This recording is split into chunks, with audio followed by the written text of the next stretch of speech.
What's your best, well, that escalated quickly, story? Story 1. I used to work really early in the morning at UPS and was giving a coworker a ride to work every day. I would leave my house at around 3:30 a.m. or so and pick him up from the next town over. He would wait for me in the middle of a deserted main street. So one morning, I'm going through my normal routine. I get to the street and don't see him. I pull over at where I usually pick him up from and wait. At this point, I'm just looking around because I didn't actually know which house he lived in. After a few minutes, he comes out from an alley and said he had to take a pee and didn't want to go back upstairs to wake his girlfriend. No worries. So I pull out onto the road and start heading to work. As soon as I start making the turn off the main street, I see a patrol car fly onto the road in my rear view.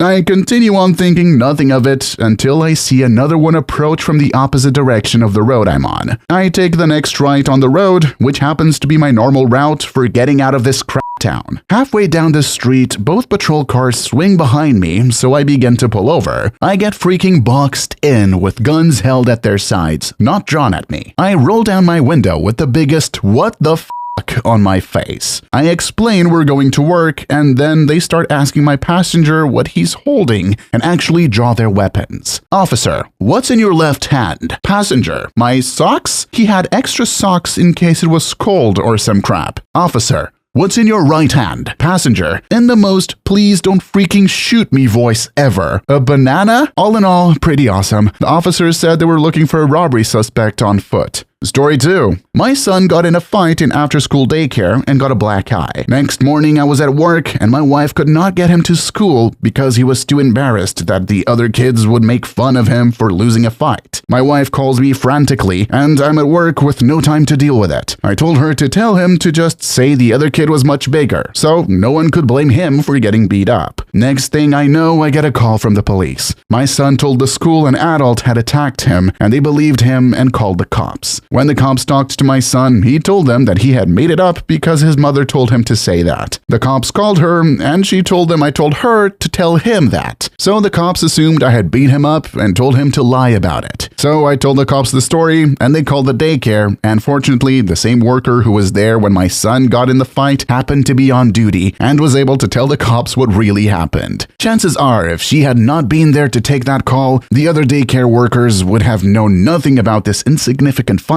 and I would have been arrested for child abuse. Well, that escalated quickly from a simple black eye to being accused of child abuse. Talk about parenting fail. I hope the next time your son gets into a fight, he'll remember to stick to the truth, or you might end up getting a call from the FBI. Story 3. In high school, riding with a friend downtown in my hometown, we get behind a Ford Escort with a bunch of guys in it. At a stop sign, the 5 or 6 guys in it jump out for a Chinese fire drill and all change seats. As we pass them, my friend leans out the window and claps. This sets those fine young gentlemen off. They start chasing us, some on foot, some in the car. As the chase continues, they begin to pull bandanas up over their faces and reach into their coats, jackets, etc. At this point, I'm pretty sure we're going to die, but I still managed to direct my friend to the local police station. The guys chasing us circled the block at least twice, waiting for us to leave the parking lot before they finally took off. Story 4. Not my story, but a former roommate. I'll call him Eric, not a real name, and a good friend since junior high. We were in college, 3 of us living in the same apartment. The third roommate studied history, and Eric and I studied computer science. This is just to point out that we were/are pretty much harmless nerds. Precursor to the actual story. I get home one night, and the historian tells me Eric was shot. My first reaction was, stop messing with me, dude. No, really, Eric was shot. Wait, what? Anyway, long story short, he cut someone off on the freeway. They followed him in a blacked out Suburban. He gets off the freeway, they simply open fire at him at the light. Lucky for him, he saw the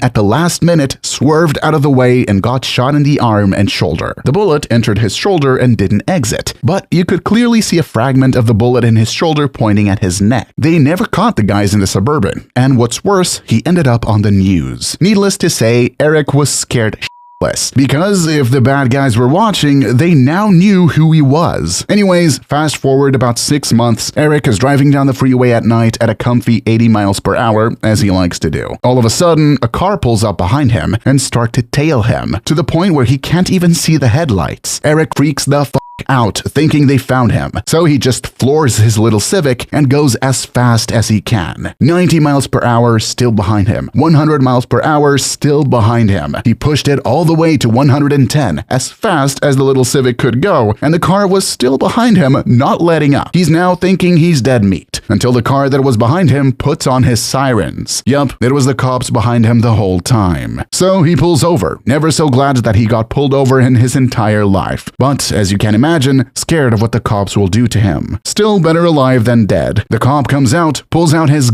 tells him to get out of his car. The cop tells him that he was seconds away from being pit maneuvered. My friend is crying, telling the cop what happened and why he ran away. The cop shakes his head, thinking it's all bull, but goes to the car and checks his record anyway. And there it is. He got shot some months prior. The cop goes back to Eric and tells him, "Eric, what am I gonna do with you? Next time, just don't speed in the first place," and lets him go. That was a double whew. Whoa, talk about a wild ride. I can't even imagine how terrified Eric must have been, thinking the same guys who shot him before were after him again, and then to find out it was just the cops trying to pull him over for speeding. That's a relief. But seriously, the cop pulling out his that escalated quickly. Glad everything turned out okay for Eric in the end, and hopefully he learned his lesson about speeding on the freeway. Story 5. High school junior year, I was sitting in study hall 4th period, and we have our study hall in our cafeteria, so we're all sitting at lunch tables, etc. I'm sitting there playing Chrono Trigger on my PSP, homebrew for the win, and suddenly I see a kid, we'll call him Kid 1, 2 tables in front of me jump up and throw a full water bottle as hard as he could at another, Kid 2, 3 tables in front of him. The bottle misses by a lot. I assume he wasn't aiming, just trying to make a statement, and Kid 1 just sprints at Kid 2, throwing chairs and slamming tables on his way there, creating general hellstorm of noise and commotion. Kid 1 attempts to spear Kid 2 to the ground, but Kid 2 was a bit taller, a bit more built, and apparently had good balance. The two then get into this flurry of punches, kicks, grabs, and other incoherent pseudo-wrestling moves, all the while quickly moving right over to my table. They start wailing on each other right next to where I was sitting. I don't know why I didn't get up to avoid getting hit by a stray punch. I guess because it was so quick I wasn't really thinking at all. Their fight starts to mitigate to well behind where I was, and then I see Kid 2 trip Kid 1, and then Kid 2 proceeds to slam Kid 1's head into the hard tile floor. This ended the fight abruptly. Kid 1 was knocked out unconscious. When a few teachers picked him up to bring Kid 1 to the nurse's office, I saw a huge stream of blood going from the top of his forehead down his entire face, just like movies. The time in between the bottle throwing and the head smashing was not but a minute, so I'd definitely say that was quick escalation.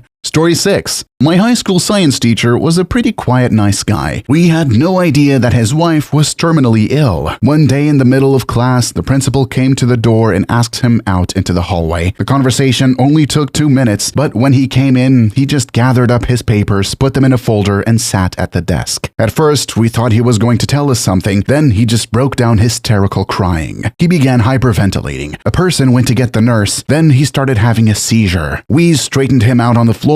I put his head on my lap and moved away anything he could hurt himself on. Apparently, he had a stroke shortly after that and was never able to come back to school. Oh my goodness, that is such a heart-wrenching story. It's so sad to think that this science teacher was going through such a difficult time with his wife's illness and none of his students even knew. And then to have it all come crashing down in the middle of class? That must have been so traumatic for everyone involved. It's amazing that the students were able to spring into action and help him, but it's so heartbreaking to think that it all ended with him having a stroke and not being able to return to school. Story 7. I was in like 3rd or 4th grade. I was a very, very shy child, and I was riding the bus to school one morning. Well, back then, the bus drivers would take attendance once we arrived at the school. Not sure why. Anyways, people always say my name wrong, and as he was calling people's names, they were all here, blah, blah, blah. Well, he gets to my name, and again, like he has all year, says my name wrong. Well, like I said, I was a very shy child and soft-spoken, and I say here,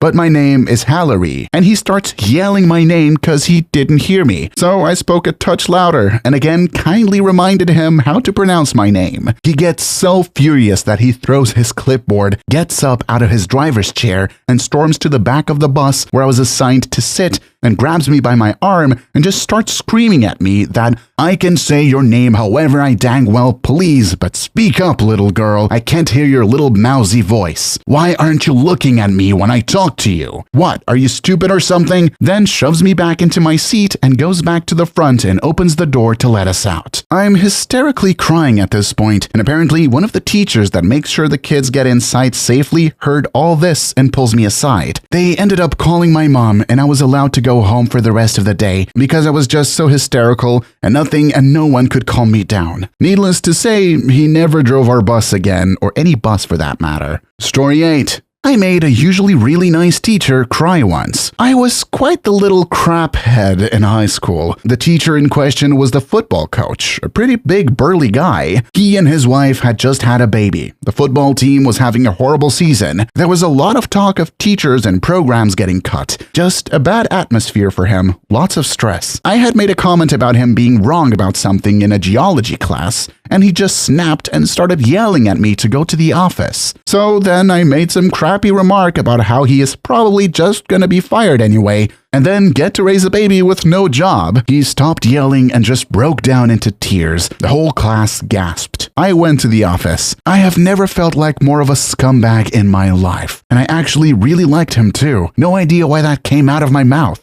Story 9. Had a fun teacher in 7th grade, the kind where you never really learn anything in his class, but he helped pique my interest in video production by assigning us film projects all the time. One day he got a call. He stepped out into the hall to take it, came back a few minutes later, sits down at his desk, and then starts screaming for everyone to be quiet. Went absolutely ballistic. It went on for about 10 minutes until he told everyone to just shut up and read. One of the few times I've seen a group of people stunned into absolute silence. The next day, an announcement came that a faculty member of the school had passed away suddenly. My teacher was a close friend and got a call from the family when it happened. He was crying when he apologized to the class for yelling at everyone and explained he wasn't allowed to tell anyone until the school had officially been alerted. School held a memorial in honor of the guy who passed, and it was very emotional. I've seen a lot of teachers lose it, but that was one of the times where it stuck with me. Please leave your story down below in the comments. I would absolutely love to make a video about them in the future, and also don't forget to like and subscribe. Until next time, Tony's fam, peace out.